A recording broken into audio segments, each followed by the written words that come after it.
Hello, friends, and welcome to another episode of the U-Turn Podcast, here for you every single week to help upgrade your confidence and elevate your work and love life. I'm your host, Ashley Stahl. Perhaps you know me as a former counterterrorism professional at the Pentagon, a life coach, a Forbes columnist, or the founder of Cake Publishing Ghostwriting House. We've got 4 free e-courses for you on uturnpodcast.com. That's YOUTURN podcast.com. So head on over there if you want to grab one of those to land a new job you love, find your purpose in the workforce, launch your dream business, or get more connected in your romantic relationships. And now let's get started with this week's guest. This episode is brought to you by Cake Publishing, Ghostwriting, Publicity, and Copywriting House, there to help influencers and entrepreneurs get their voice out there in a much bigger way. If you're ready to make a bigger impact, head on over to cakepublishing.com. That's CAKE publishing.com. Hello, friends. It's Ash, and I'm here with Sam Skelly, who happens to be one of my friends, and I'm going to try my hardest not to call her Sam Smelly throughout this entire episode. Sam Skelly is the founder of Hungry for Happiness. She has a podcast. She's also the founder of Pause Breathwork, which I'm so excited to get into.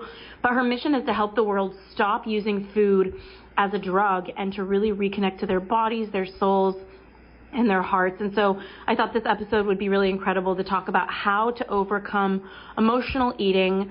I think I've definitely been there before, and those of you who follow me on Instagram have seen me with my snackcidents, which is really just emotional eating all over Instagram. Sam, welcome. Thanks for being with me, girl. I love you so much. It hurts me. It hurts me how much I love you. Oh, my God. It hurts me that we're not hanging out right now. Like, for those of you listening, It's like I haven't seen Sam in like a month or two, and we're podcasting, but really I just want to like go to the mall, get our nails done, and like braid each other's hair right now. and tickle each other's backs. And you used to do that with your girlfriends, like tickle my back. Oh, I do that with Libby Crow all the time. She has special nails. Yep. Mm-hmm. Oh, I love Libby Crow. I do too. Well, so tell me a little bit about what got you into this place. Like, I know that your story could be so deep, but just to brief everyone on you who's listening. Yeah, girl. Well, the short of the long is, so when I was younger, I was a child actress and a dancer. I worked for a show called Smallville as a stunt double, and that was my past. Like, I just absolutely was so dedicated to becoming an actress and a dancer. And around 18, I was like, you know what? There's more to life than this. Like, I was sick of the grind. I was sick of constantly auditioning and performing and having to be a certain way. And because of the intensity of how my body needed to be, or how I told myself my body needed to be, I developed patterns of restriction. So at 18 years old, I was like, I'm going to start dieting. And so from there, I was on over 50 diets in less than 4 years. And it was just this constant battle to try and just manipulate my body image, because I was just terrified of getting fat. At that point, I stopped dancing. So I was like, well, if I'm not training 6 hours a day, then I'm just, going to sort of balloon up. And so I started my first diet, which was, I don't know if anyone has heard of this, but it's friggin' crazy, which is a cabbage soup diet. What? Where you basically just eat shitloads of cabbage soup, like breakfast, lunch, and dinner, and that's all you eat. And so I was in Australia. At the time I was traveling, and I that was like the first sort of diet I went on. And from there, I just got into this like addiction to dieting where I couldn't just listen to my body. I didn't know how to listen to my body. I ended up in the hospital for being malnourished because all I was eating was fucking cabbage. Holy and shit. so it was constant, and I was feeling disconnected from my body. And so fast forward, that was 4 years of that, like in and out of the hospital, really unhealthy relationship to my body. At the time, at the end of this 4 years, I was living in England. I had fallen in love with a boy who was British, so I moved to England, and I was a personal trainer. And as you can imagine, like I was trying to help people be happy and healthy, and I was like severely struggling with my relationship to food and my body. So I ended up moving back to Canada, and I just asked myself, I'm like, what is underneath all of this? Like, where are all these behaviors coming from? This is not normal. Like, the fact that I can't eat like a normal person is an issue, and I need to address that. And so I spent about 3 years of my life just sort of digging into this part of me, and going to like therapy and doing every modality of healing you can possibly imagine, from, traditional therapy to counseling to energy healing to Reiki to the whole bit. And when I finished that, I could really feel the contrast between how much pain I was in previously and how I was in a place where I could actually feel my emotionality. I could actually feel connected to my body, and I could use food as it was intended for health and hunger, and obviously pleasure when I choose to, but not out of wanting to numb my emotions, but just out of enjoyment. And so then I just thought I want to change the world with this. So I started Hungry for Happiness, and 5 years later, here we are. Here we are. We're about to dive into my snackcidents and everybody else who's having them and eating things to numb themselves. So, oh my God. That's so funny, Sam, because, being friends, it's like you never really hear people's story about how they got into their business because we're too busy talking about day-to-day life. So it's kind of fun that I just got to hear that. I had no idea that you had anything to do with the show Smallville. So that's a new news. That's funny. Yeah.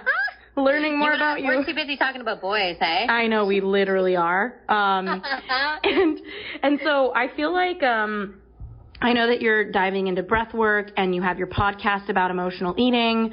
But before we even dive into that, I think a lot of people have interesting habits with food, including myself, and we might not even realize that we're emotionally eating. So how do you figure out if that is an issue for you? Because I think a lot of people listening, maybe you're at work and you just grab something for comfort. Like, sometimes it's hard to tell if you're turning to food for comfort and for emotionality or not. So how do we do this? Totally. It's so simple, Ash. It's so simple. It's intentionality behind consumption.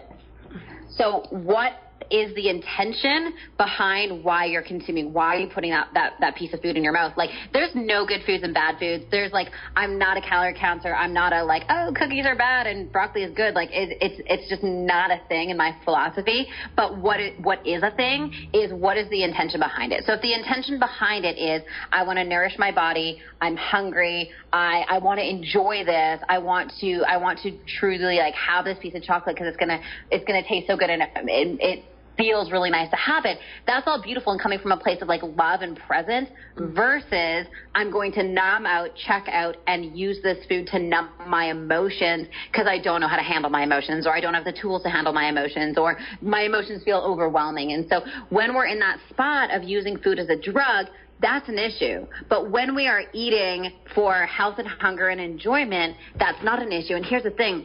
In order to eat from a place of love and intent, we have to be present and connected to our bodies. When we're not present and connected to our bodies, we're up in our heads, and the tendency to numb increases dramatically. And so it truly is just a conversation and taking a breath and taking a beat and asking ourselves, why am I putting this in my mouth right now? Am I bored? Am I distracted? Am I trying to numb? Or am I truly hungry and I want to nourish my body? And when we can filter what we consume based on that simple principle, the answers are going to come super clear to us. So getting just clear right before you eat, where is it coming from? Am I hungry? Does this feel nourishing? Mm-hmm. And I mean, it's really, I think, insidious to figure out when you're numbing. And one question I have about this is, for example, my dad. That guy always has a stomach ache. He always doesn't feel well. He eats foods that make him sick. And I mean, it's an obvious form of numbing, I'm guessing. But I think a lot of people, for example, lactose intolerance. I'm lactose intolerant, but every now and again I'll be like, fuck it. I'm having this ice cream cone and I know I'm going to be sick. So what do you have to say about people who are always not feeling well because of food, and they know they don't feel well because of the food? Right. Okay. So I love this question. This is such a good question. Here's the thing, right? When we look at the purpose of food and what it's doing for us, it's to nourish ourselves so that we have a better life experience, right? The whole purpose is nourishment for vitality and energy. When we have high standards and our level of self-love is high, Like, I don't want to eat shit that I know is going to make me feel bad. It's just really simple and black and white. Like, I don't want to do that. But when I'm feeling down on myself, when I've, had a bad day and I'm just like, screw it, I don't care, I lower my standards of what's acceptable, and then I'm more susceptible to have those foods that make me feel like crap. Because I will still do that if I'm in a space where I'm like, I feel bad about myself, or I'm gonna choose, I'm doing this, and I'm human, of course, and then I'm like, wait a second, no. What's going on internally that is allowing me to do this, and let's address that so I can get back up to my standard, which is I want to nourish my body to feel good so I can have energy so I can do the things that I want. And so it really comes down to choice and that individual's level of like what is their standard and how do they want to feel. So then, let's say right now, because I know there's a lot of people listening, let's say the girl who's listening right now, you know who you are if this is you, where on your lunch break, you just want some comfort food. You just want some nachos. You just want some, and that's kind of a habit and a pattern. Yeah. And she knows when she's about to order it that it's not going to really make her feel good. She might be in a bit of a food coma for the afternoon. By the way, this girl has been me plenty of times. What's going on there, Sam? Like, from a bird's eye view, like, what would you be seeing on that? What I would be saying, or what I would advise this individual to do, is just ask themselves, what am I really hungry for? What need am I trying to meet, right? So often we struggle, as women and men as well, is we struggle with truly feeling safe in our bodies. And so comfort food in the form of chips, pizza, whatever it is, gives us that false sense of comfort in our bodies, that sense of, okay, I'm just going to soothe this right now. And so what we're looking for when our safety is compromised or we're feeling insecure is soothing. Now, what we've been conditioned to do through food is externally soothe. And not just through food, but other things as well, right? Like, look at social media or alcohol or drugs or relationships or spending money. It's this very quick fix soothing mechanism. It's a vice which gets us out of that state of feeling unsafe or insecure or not confident or whatever it is, but it's such a short-term effect. And so in order for us to effectively and sustainably transform this pattern of always going to food to self-soothe, we have to ask ourselves, how can I self-soothe? What can I do? What is that emotionality? What is that need that I need? And for me personally, when I was going through this, because this was a huge one for me, it was like, I don't feel safe. I don't feel good enough. I don't feel confident. I don't feel enough.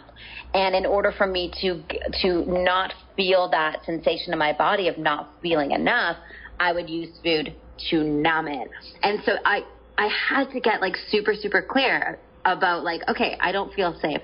Why not? Where does that come from? And for me, it was this feeling of like being disconnected from my body, not loving myself, not acknowledging my inner child, not being embodied, and I was constantly living from a place of fear and living up in my head. And so the integration back into my body allowed me to feel safety, to feel love, to feel contentment, to feel peace.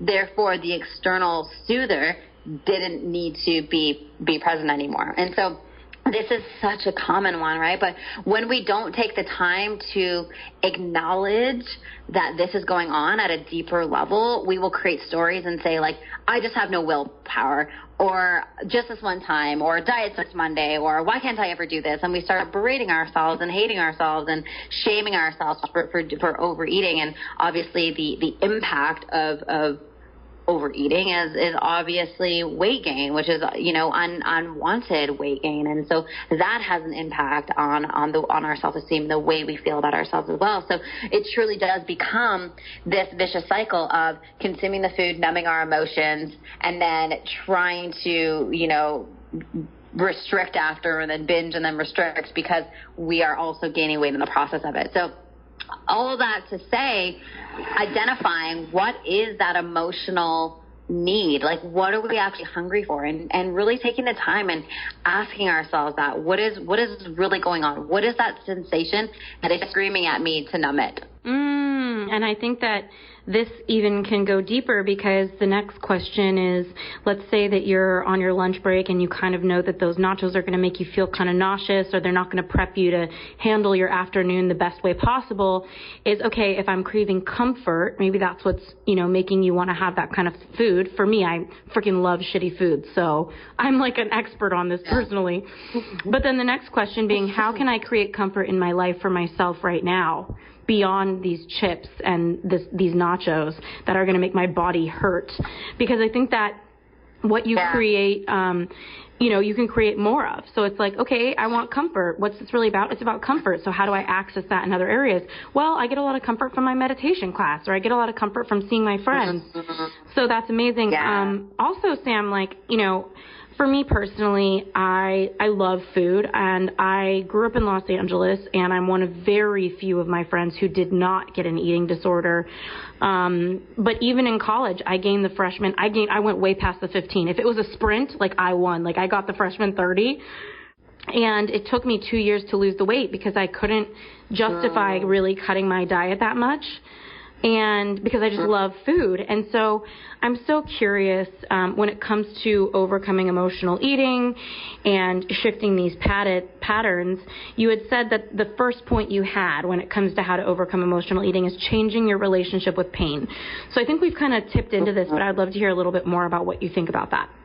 Yeah, it's such an interesting conversation, and I think with all of my clients and all the work that I do in the various modalities that I do it, I think that the thing that really shifts the needle more than any other concept that I work on and help people with is this fundamental principle of, we are so, as a society, collectively, as human beings, we are so conditioned to get rid of pain, to suppress it, to ignore it, to not acknowledge it. All of those things, we're so conditioned to do that. Think about when you were 6 years old and you're riding your bike down the road or whatever, and you fall and you scrape your knee and you run inside.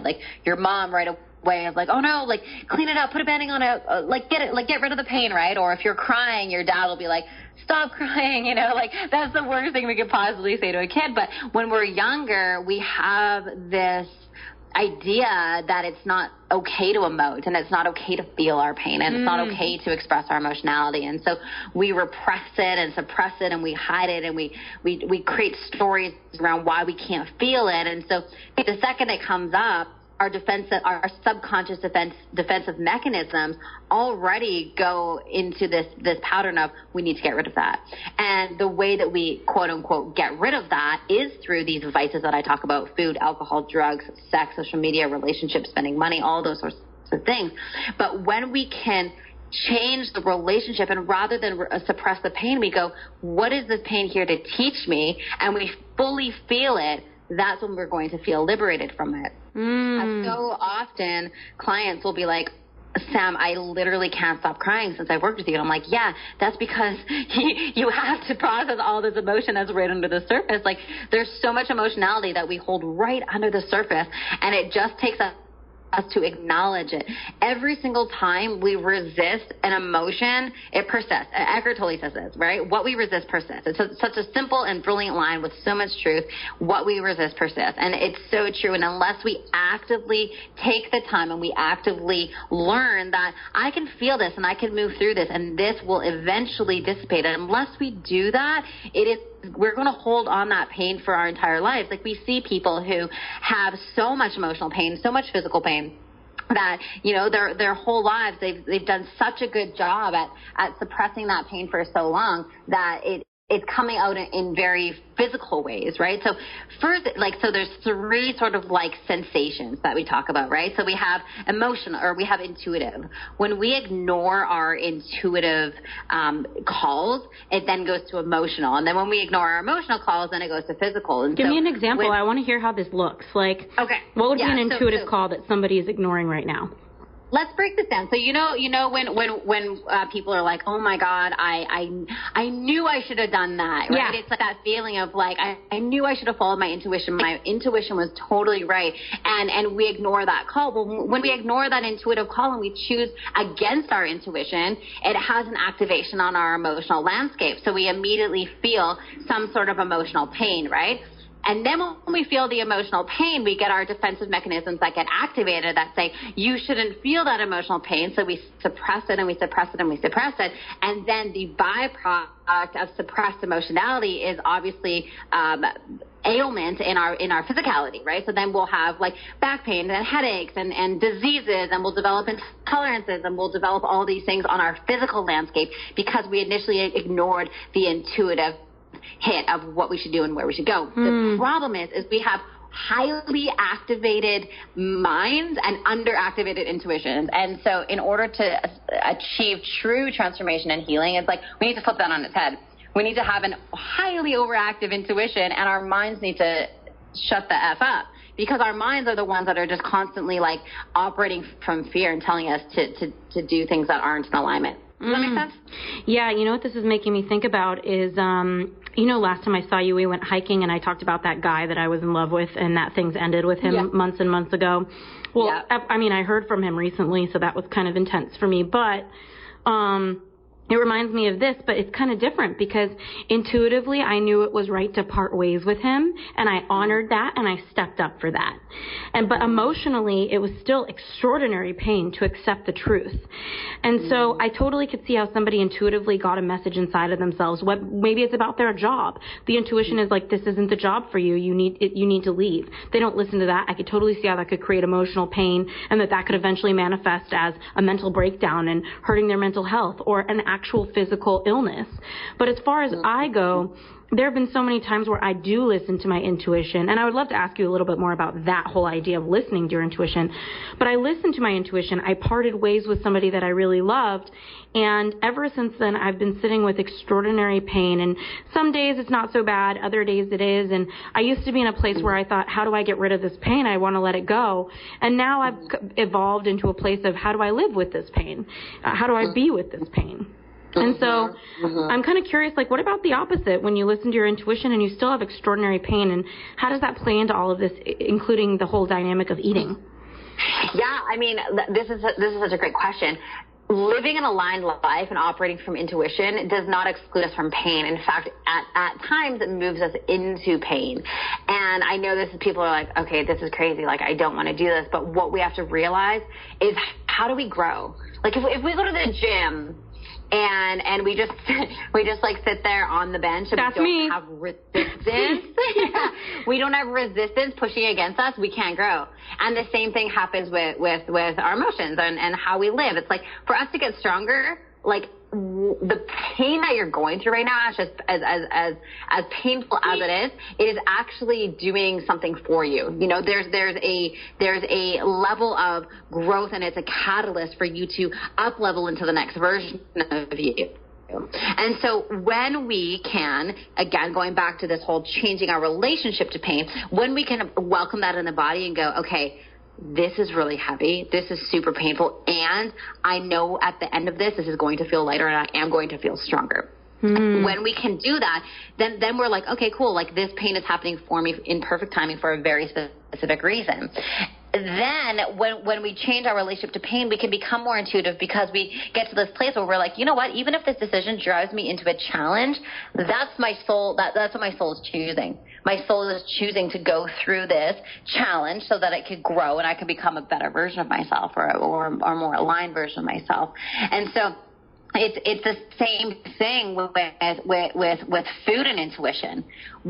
I don't think logically about my food choices ever.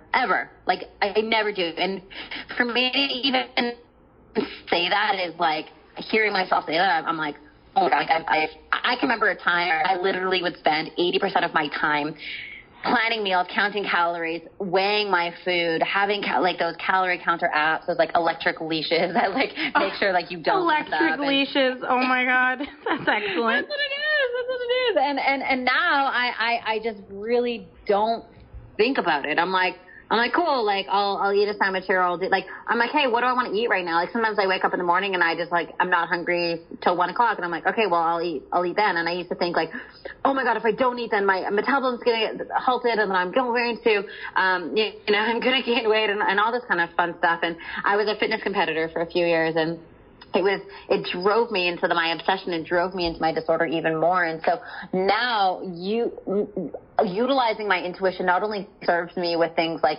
friendship and business and my relationship, it's the driving leader and the driving force of my choices with food. And so it gives me the understanding of how to decipher the difference between what is an emotional hunger cue and what is a physical hunger cue.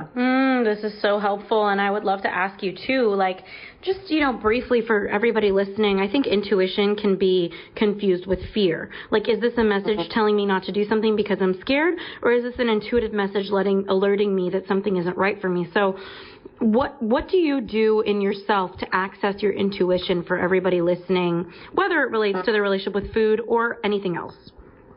I want to go back slightly because I think you alluded to a very important point that I just want to pull out quickly. Let's do it. I get this question all the time. What's the difference between a visceral no in the body and fear? Yeah. And I've never been in anyone else's body, but I can explain it. I'm going to explain it how I experience it and how I feel it. So when I'm experiencing a visceral no in my body, it's a lot deeper in my stomach. It's more like guttural. It's more like it's deeper. Yeah. Mm-hmm. And when I feel that, I don't notice any negotiation with my mind. My mind isn't going should you not? There's no negotiation. It's just very boom. It's a very clear no. Versus fear, which I experience as anxiety. Fear I experience as up in my chest, in my solar plexus and in my chest. And it's fluttery and it's chaotic and it's almost panicked. And when I'm in that state, that's when my mind is going, should you not? What if you do that? I don't know if you can do that. Could you handle it? What if you're not good enough? That's when the negotiation and the fear and the self-talk and the criticalness, that's when that part of me is super activated. And so it's true. It's really about feeling out these two sensations, right? What we have to realize is at any given time, there's so many sensations in our body that are firing off and happening, and we have to have awareness around what means what. So I'll give you an example. So a physical hunger cue is one sensation, right? That feeling of hunger. We all know what that feels like, right? We are so much more familiar with physical sensations than we are with emotional and intuitive. So that would be an example of a physical sensation. Then we have an emotional sensation, which would be anxiety, for instance, right? That fluttery and I'm guessing most people know what that feels like. And then we have our intuitive, which is not as developed. And for me, an intuitive yes feels it's this lightness. I can feel my heart getting activated. My heart feels warm. It feels like opening two big doors out into an ocean. You know that feeling of just yes. Like a breath of fresh air. And then that visceral no feeling, it's not similar to anxiety. It is just this density, this boom. It's almost like a dropping in my system. And so what I do to develop that and to develop the relationship to these two parts is I ask myself questions. I go, is my name Sam? Do I live in San Diego? Am I 29 years old? Do I love Ashley Stahl? Or whatever it is. Ask myself questions that are definite yes questions. Hell yeah, that's a yes, girl. Hell yeah. Am I good at parking? No. Oh my gosh, guys. If you've seen Sam Skelly try to park her car. I can't park a car to save my life, but I really love Ashley, okay? And then I'll ask myself definite no questions, just really to feel into that feeling of okay, this is a visceral no feeling. This is what a no feels like. And then I go back and forth and I go hey, that's a yes and that's a no. That's a yes and that's a no. And then I start to use it with things in my external world. Should I have this cheeseburger? And just feel it out. Your body will literally tell you what's good for it and what's not, or what isn't good for it. But for people who say, I don't have an intuition or I have no access to my intuition, we do. We are all intuitive beings. It's just an underdeveloped muscle, right? Just like when people say, I don't trust myself, you have the ability to, you just haven't practiced it yet, right? Like, I don't know, it's a sport I can't do. Like, I don't know how to sumo wrestle. I can, I just never have. That would be so interesting to me. Oh my God. I would pay so much, Sam, to watch you just sumo it up. Hey, I'll do it for you. I smell a Halloween costume coming for us. Sumo wrestlers. Okay, so how to overcome emotional eating. First is changing your relationship to pain. What I heard on you when you said that was just getting curious about what it's really about and getting curious about how you can give that feeling, sensation, or desire, or that longing to yourself. Yeah. And by the way, I think that applies to relationships, like for people who are thinking about cheating. I think it's like, okay, if you're longing for something in your relationship and you're seeking it out in someone else, yes, you could break up, but otherwise, get curious. What are you longing for? What it's really about. Because you think it's a person, but usually it's some sort of longing that you think this other person is going to give you. Same thing with food. So, and then the second thing you said was understanding visceral intelligence to overcome emotional eating. What does this mean? Yeah, so it's like the difference between all of these sensations, like we were talking about, like having the intelligence to know viscerally, what does this sensation mean? What does this physical sensation mean? What does this intuitive, I call it a hunch, like an intuitive hunch mean? What is this activation in my chest that's like panicky and feels awful? Like, what does that mean? Like, what do all of these things mean? And how can we develop a relationship with them so that they don't, take us down, but we can just like understand what they need, right? Like we all know what our body needs when it's physically asking us for something. Like we are all so familiar with what that needs. And so the same thing with like emotions and intuition, like just getting clear of like, what does this mean? Like, what is this asking of me? And I love when you talked about curiosity, because that's truly what it's about. Like so often we immediately go into judgment, right? We feel something and we judge ourselves. So if we have anxiety, we say we shouldn't feel anxiety. Or if it's like a visceral no, and it's like to go to this party and it's a visceral no, we're like, I'm just going to ignore that and go anyways, right? Or whatever it is. And like we in order for us to like live lives of like intuitive aligned lives, we have to understand how our bodies are speaking to us, because they are complex and they are chaotic. And when we don't have the awareness around it, it can translate into just like wanting to get out of our bodies and wanting to numb our bodies, which is how, unfortunately, the majority of the world is living in this state of just like numbed out confusion. So let's say, like for example, at my ghostwriting company over at Cake Publishing, I had to hire a new ghostwriter. I was looking for a chief ghostwriter. I had a certain salary on my budget based on our clientele and what I thought was right to pay somebody. And somebody came in and I loved her, but she was way out of the salary range that I felt comfortable. And so there was like this weird tug and pull of me really wanting to hire her, but I felt extraordinary anxiety on my heart at the thought of having to stretch the company to pay the salary she wanted. Yeah. So it was like a huge yes-no chaotic vibration. So what would you have told me if you were sitting with me and I was sitting in the anxiety of like, should I do this? Shouldn't I do this? Well, as humans, we're incredibly resourceful. So it takes a process, right? It takes a ritual to be like, when the fear is removed, what all remains, and that's the truth. And oftentimes it doesn't make sense to our logical mind. Like logically paying someone like 30-40% over what you can actually afford, logically that doesn't make sense. But when your body is so called into that, there's a reason why. And this is what I'm learning time and time again, of like, there's a reason why that happens. Just trust that that's the right decision, because as humans, we are incredibly resourceful. Like if you stepped up your game and paid someone what you were uncomfortable with paying her, you would get resourceful and find a way to bring in the resources from another way. You know what I mean? And living in that state and putting ourselves on the line often calls a higher version of ourselves. It calls a more committed, resourceful part of us. And so I actually, funny, we were talking about this because I went through this 2 weeks ago. I'm pretty, I don't know if we've talked since then, but I like literally burnt down 50% of my company, but kept all my expenses and all of my team. And so I got to this place where I'm like, logically, this doesn't make any sense at all. There's no logical sense why I did that, because from a financial point of view, every point of view, I should have kept that product on the market because it made financial sense and yada, yada, yada. However, my intuition was literally screaming at me to say, you cannot do this anymore. Like, this is draining you. You have to stop doing it.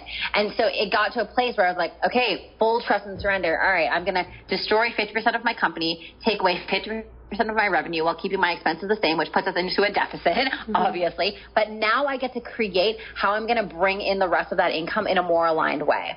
And in order to do that, it requires like self-trust. You know, it requires like this ability to be like, all right, this is how much money that I need to make up per month for the next 4 months until we hit our next launch.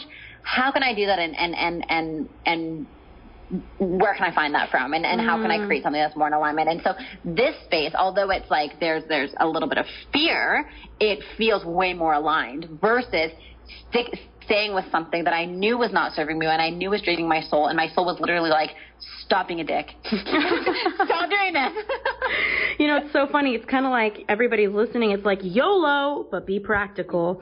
And for you, you're saying YOLO, but just do it. And so some people, I think, are cut out for that kind of stress, you know, where it's like, okay, I'm going to abandon half of our product line because I want to keep this team and put myself into a deficit and get motivated.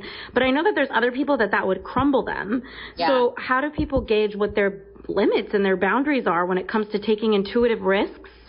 You know, and also being clear on who they are. Honestly, babe, you know what it is? Everyone has I really do believe everyone has the ability to put themselves on the line. They just have not, if that feels crumbling and like, there's no way I could ever do that, because I used to be like that with everything in my life. I had to practice it. And I started with like really, really small things.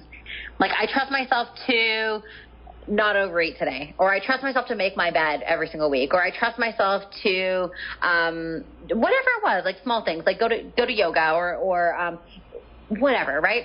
And I developed my trust muscle. Then it got to bigger things like, you know, I mean, me moving to San Diego is like a perfect example. Logically, it didn't make any sense. I'm Canadian. I had like a house and a car and my family and all of my belongings and my business and et cetera, et cetera. Everything was in Canada. I had nothing down here. But there was this my intuition was like, get rid of everything and move down there. And I'm like, wait, what? That makes no sense. But it was so strong and I couldn't ignore it. And now that I'm down here, I'm watching it all unfold. I'm like, this makes perfect sense. However, like I needed to practice that, because if for someone who has no ability to trust themselves and they don't have access to their intuition, it's like a little bit challenging, right? And I was in that space for so long. Yeah. So long. And today it is still a constant practice. Like I'm, you know, it scared me shitless to do that to my company. And it's like, but my belief in it working out was just a little bit higher than my fear. The fear was not gone. Mm-hmm. And I also think you've made a good point, is that your ability to hear your intuition in the long term, it really comes down to self-trust, being able to trust what you're hearing and trust yourself and trust your own wisdom. Yeah. Because if you have intuitions coming at you, but you don't trust yourself, of course you're not going to listen. So exactly. What do you think are some ways for everybody listening that they can apply to start trusting themselves better? Mm-hmm. Micro decisions. Like, we got to start small with this stuff, right? Most of us have this MO of like, I just don't trust myself at all. Create situations for you to show up and trust yourself. In a situation where you maybe would let yourself down, or you would make a promise with yourself and break it, like we need to create the evidence, right? Because evidence creates confidence. Once we have the confidence, then we'll be able to do bigger things, and we'll be able to take more risks, and we'll be able to trust ourselves more. And you know, trusting yourself, we have to realize, like, when we trust ourselves, it doesn't mean that it always works out, right? That's the other thing as well. But then we trust that there's a reason why it didn't work out, and there's something else, you know, coming. There's something greater that's coming. And so start with like small things. Like, what are some small, seemingly insignificant things that you can do on a daily basis or a couple times a day to start to like really start to build that muscle and just go, you know what? When I say something, I can show up for myself and I can do it. Especially with women who have had a history of dieting and a history of overeating. It's like the common thing of like, I'll do better tomorrow. I'll try harder tomorrow. I'll do it again tomorrow, you know, and it's like this constant like breaking agreements with ourselves really takes a toll on our innate self-worth and our ability to trust ourselves again. So recreate those agreements and start to like slowly build up that evidence. Oh, I love that. I love that. And I actually found that in my master's in psychology was that one of the best ways that people can build self-trust is to keep, and self-esteem is to create commitments and honor them. So I love that. And okay, so how to overcome emotional eating. Everybody listening, change your relationship to pain. Get curious what it's all about. Understand the visceral yeses and nos in your body. And maybe that can come down to doing some exercises to trust yourself, taking some risks to show up for yourself. And then the third thing you said, Sam, before we started recording was really getting clear on what drives us as far as motivation goes. So what's that about? So we're either motivated by fear or love, right? So we're motivated because we say, I'm terrified of this happening. I'm going to motivate myself to do something different. Or we're motivated by the journey and by expansion and by things feeling good and us stepping into a higher version of ourselves. And so just like asking ourselves, what's my intention for eating, we can ask ourselves, what is my intention for anything that I'm doing? You know, why are we on this podcast? Why are we building the businesses that we're doing? Why are we dating people that we're dating? Why are we taking the trips that we're doing? Like, what is driving that motivation? And what I know to be true in my own life is anytime I'm driven by fear, I get driven right into a wall and it's really painful. Anytime I'm driven by love, it's like this slow burning sustainability that just keeps on going. And so it's so important for us to ask ourselves, like, if I want to lose weight, what's that driven by? Is it driven by the fact that I don't think I'm good enough? And so I'm going to take action out of fear? Or am I doing it because I just want to feel lighter in my body and I want to become the best version of myself? Because the way it's done is so incredibly different. When things are done by fear, we're always like white knuckling our way through. We're always pushing and forcing and trying to make it work versus allowing it to unfold. And so it's so important for us to just logically check in and ask ourselves, what am I driven by? Where is this coming from when it comes to my relationship with, you know, with food or with money or with business or with my relationship with my significant other, whatever it is. And I feel also like it's an addiction. Like it's an addiction and it's a comfort zone for so many to be in a survival consciousness where instead of thriving, they're just trying to get by and they're doing that job so that they have it on their resume so that they can get somewhere else and they get caught in this chasing this ever elusive carrot of success that doesn't even exist. So how does somebody who right now is listening and they're thinking to themselves, shit, I'm in my job and I'm just doing it to get somewhere else, or I'm in this relationship and I'm just doing it because if I really get honest with myself, I just don't want to be alone, or I'm scared of the loss.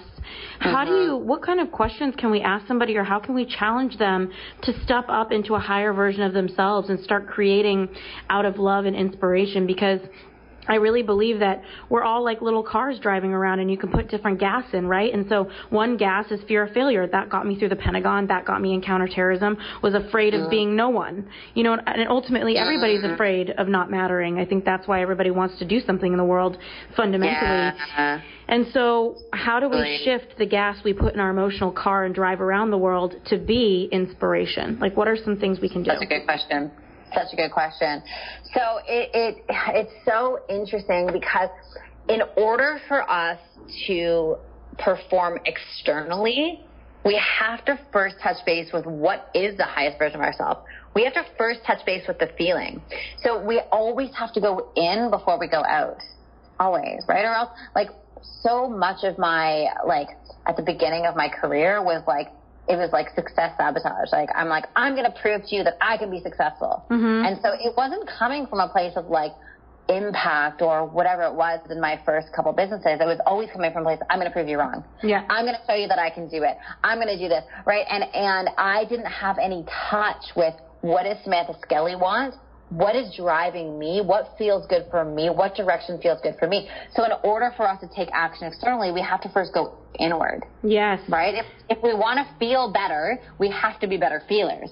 So we have to feel what is going on. What do I want? What lights up my soul? What excites me?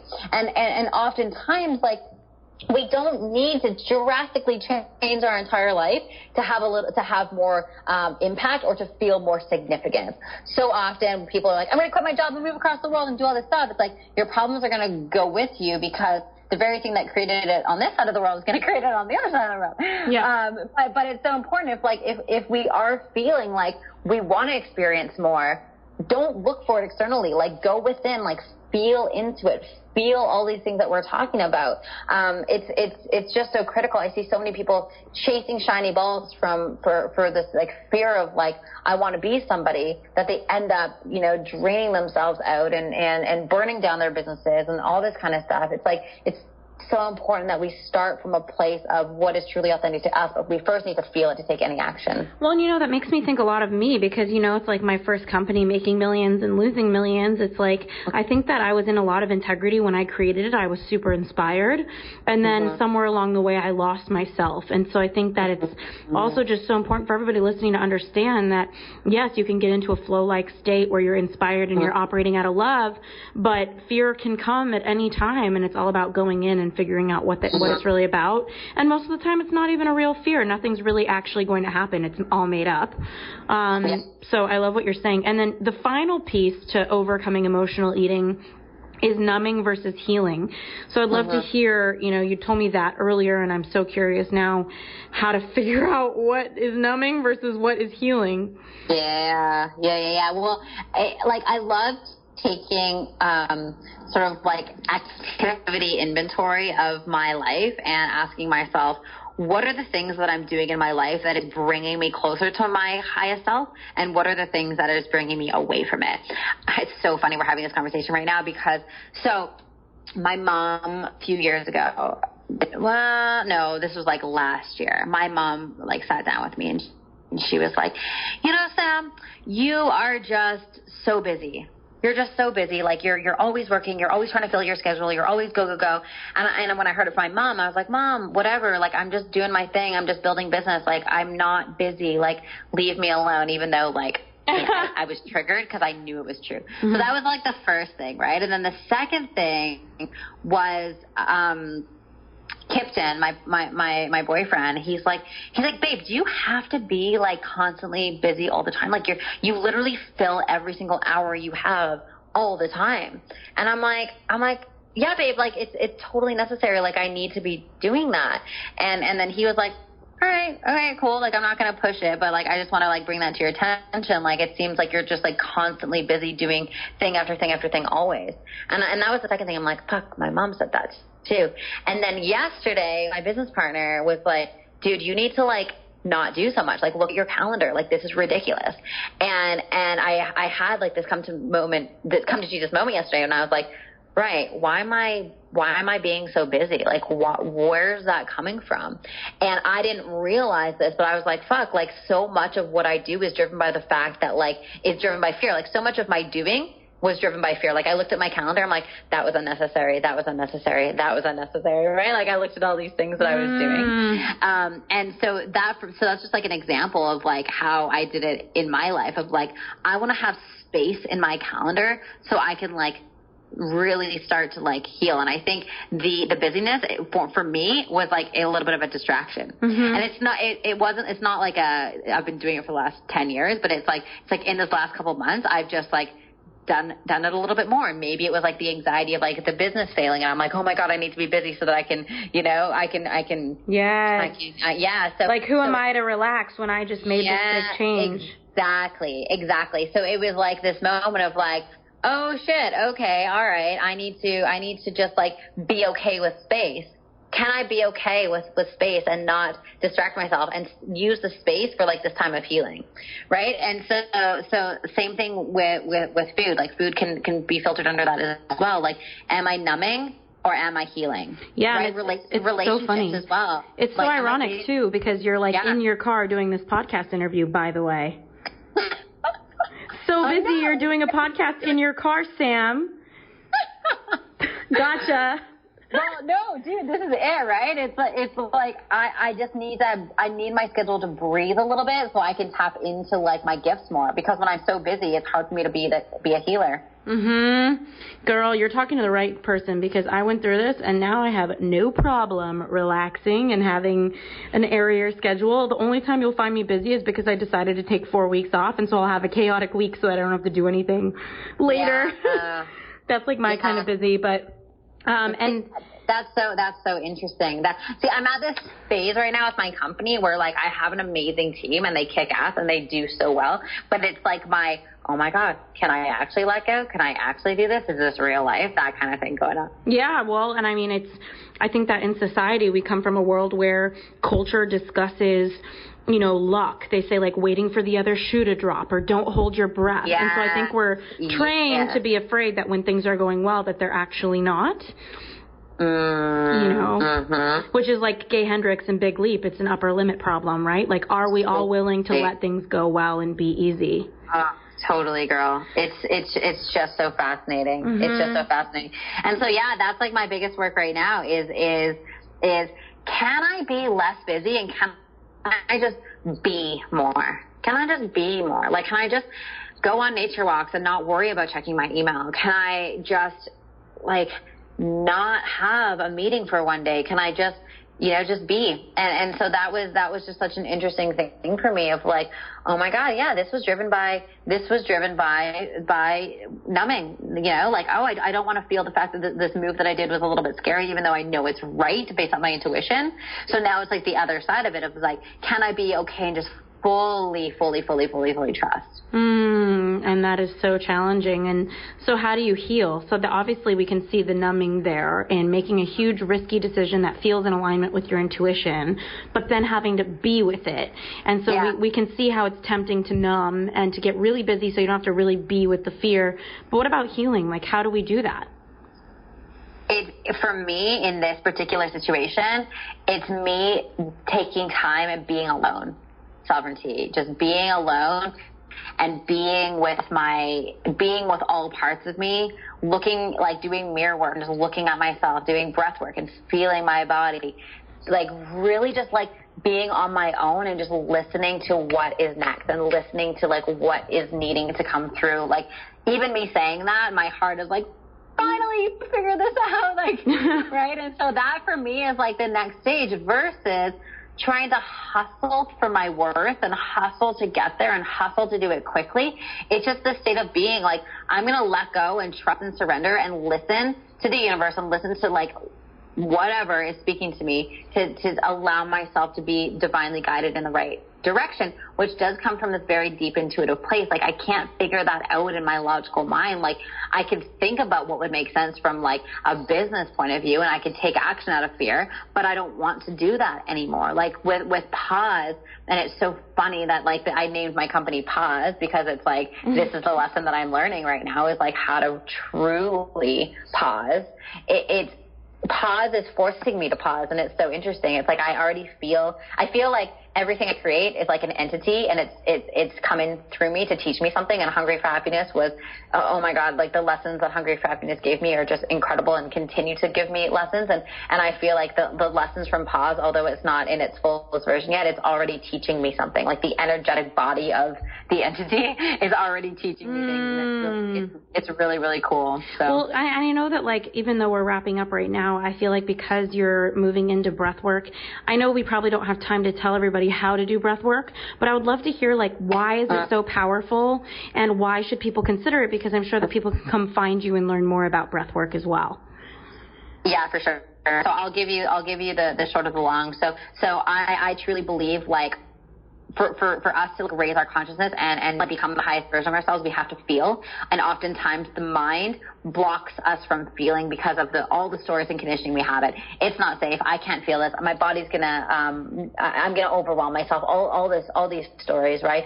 And so what the breath does when we do it in a very specific and intentional way is we bypass the mind and we go right into the body. So I've worked with men who literally have not felt for 40 years, and within 90 minutes they are like, holy shit, I can feel every single emotion. And so the power of breath work is it's instantaneous. We're not using we're getting ourselves into an altered state of consciousness through nothing but our natural breath. Like we're not using any substances or anything at all, but the ability to like get into our bodies quickly and start to feel quickly creates this like deep like knowing. And so it is the most, I truly believe, and I've experimented with all sorts of healing modalities. I truly believe that breath work is the next big thing in terms of transformation. So wow. And what does it do to the brain? Like what is actually happening on a scientific level?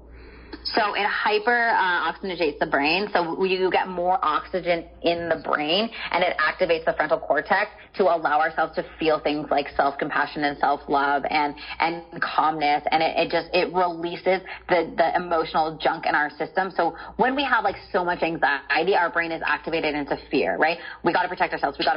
But when we clear that emotionality and we calm down our brains, we get ourselves into a state of neutrality. And so that's what it's doing scientifically, but then spiritually, there's a whole other spiritual reason why breath work is powerful. Oh my gosh. Okay. So where can everybody find you to learn more about breath work and Hungry for Happiness?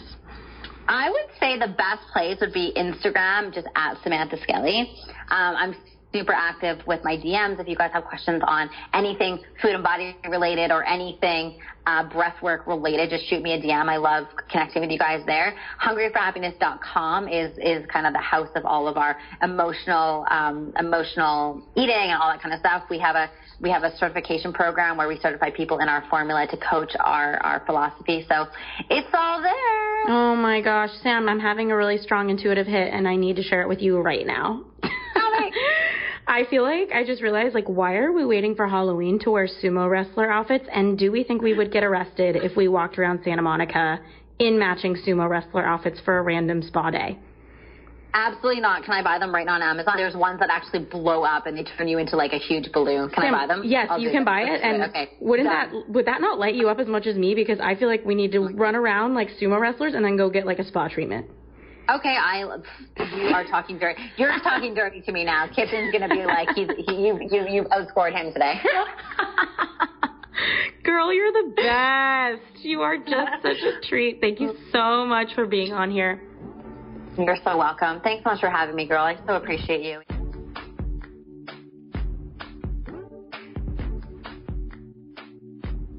Hey there, it's Ashley Stahl, and I am reporting to you from my flat in Paris. Just a tiny little flat, and sitting here alone thinking about emotional eating. I think that if you follow me on Instagram, you'll notice I have a whole reel called Snackcidents. And it's really funny. As an entrepreneur, I've somehow made my way into a group of friends who are really focused on wellness. And for some reason, I've always noticed that I like to kind of taunt them with the fact that I love cupcakes and eating shitty food. And I've come to know them as my Snackcidents. And everybody always jokes that you should create a cookbook, Ashley, called Ashley's Snackcidents. But what I've noticed is that it's almost a defense mechanism, having my Snackcidents and taunting everybody with the shitty food I eat, because they're all sitting there with their wellness food and I'm sitting there with a cupcake like, na, na, na, na, na, you guys got to live it up. I had the belief that eating shitty food, and I know this is crazy, was a sign of me living well. And I know that doesn't make sense, but for those of you, it's almost like me having the freedom to eat that piece of cake or that brownie was showing other people that I'm an easygoing, fun person who can live well and relax and not think about things. And I had the belief that if I watched what I ate, that I was somebody who was uptight, not living, and just not, in flow with the universe. And that's something that has recently really changed for me because the past, 3-4 months, my sister passed away.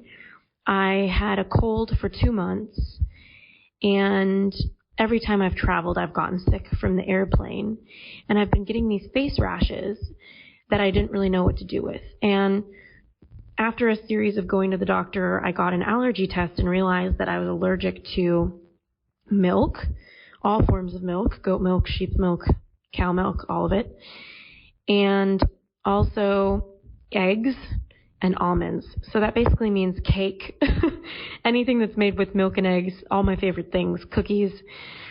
And it's been really confronting to look in the mirror and realize that this identity I've held for myself, being Ashley with her Snackcidents, like funny Ashley who rolls into the party and grabs all the snacks and everybody rolls their eyes and is like, how does she do it? How does she stay slender and eat all this shit?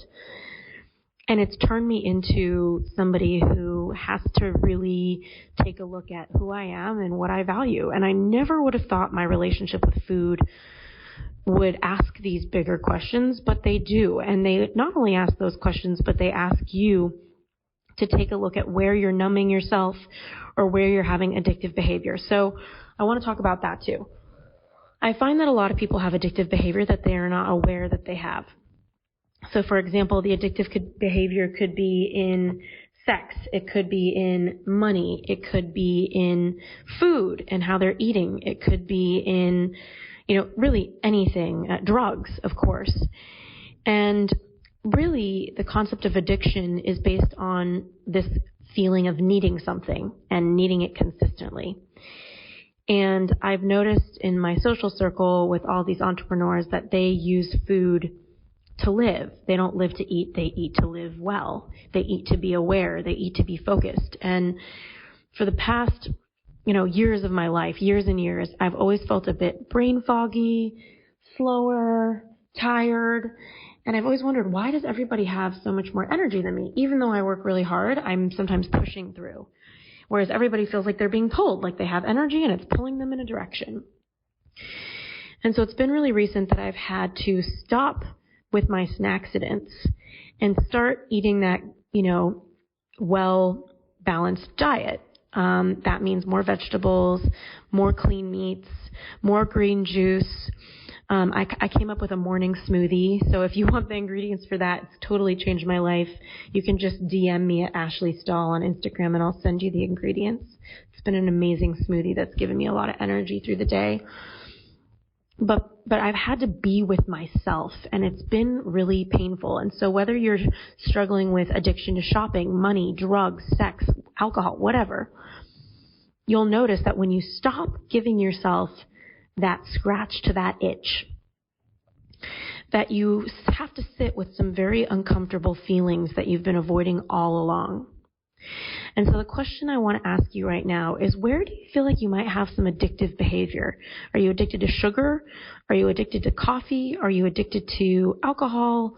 Love? Oh my gosh, so many people are addicted to love. Serial monogamists who end up in relationships that aren't actually a fit for them, but they just want love versus really having the intention of bonding and finding the right connection for them. So asking yourself, where do you feel like you might be a little bit addicted or a lot of bit addicted? And if you, just start to pay attention right before you dive into that addiction. So if it's food, right before you grab that, if you're me, that piece of cake. If it's drugs, right before you grab that drug. If it's love, when you're dating, like, what are the thoughts that are going through your head right as you're grabbing for that addiction? Just start to notice, what is it about for you? What are you thinking? And if you can't figure out your thoughts, what do you feel right before you do it? Is it a need? Is it a suffocation? Is it a desire for relief? And then I would start to be with the question, and you don't have to force the answer on yourself. Just be with it. Why do I feel like I'm grabbing for that so desperately? What is it doing for me?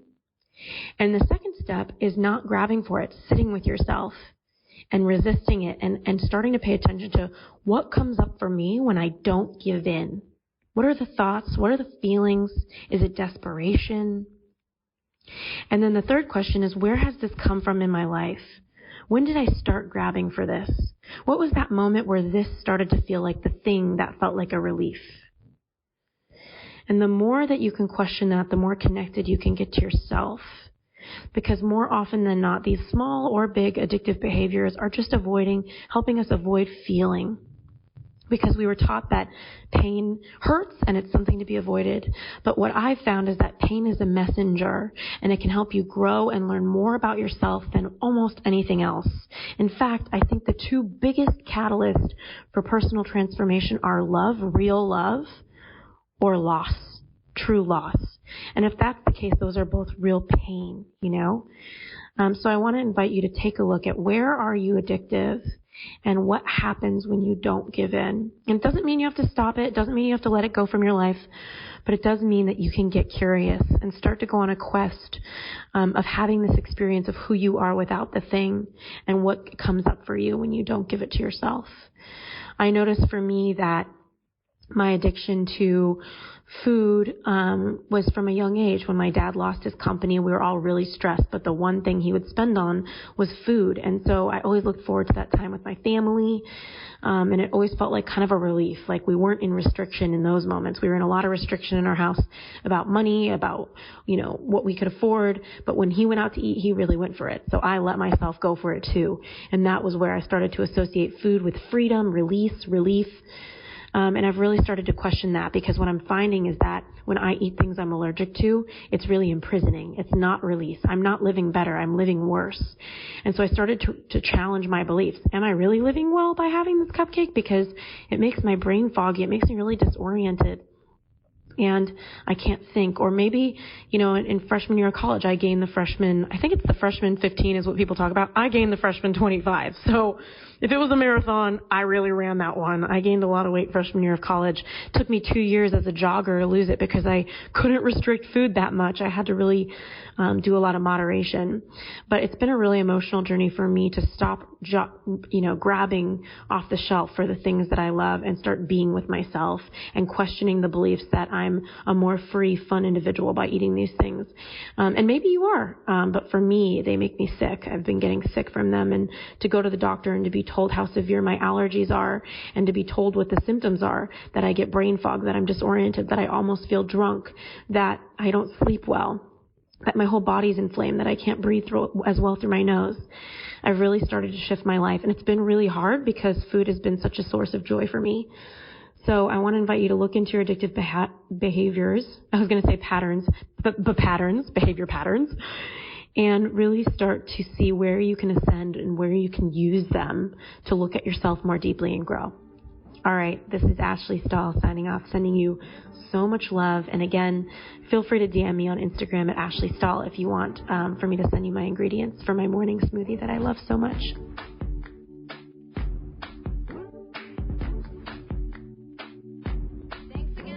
Into this week's episode of the U-Turn Podcast. You can find all of the resources that our guest mentioned on our show notes at uturnpodcast.com. That's YOUTURN podcast.com. Also, don't forget, on the website, we've got our 4 free e-courses, whether you want to land a new job you love, get clarity on the best career path for you, launch your dream business, or deepen your romantic relationships. I'll talk to you soon. Can't wait to connect on next week's episode.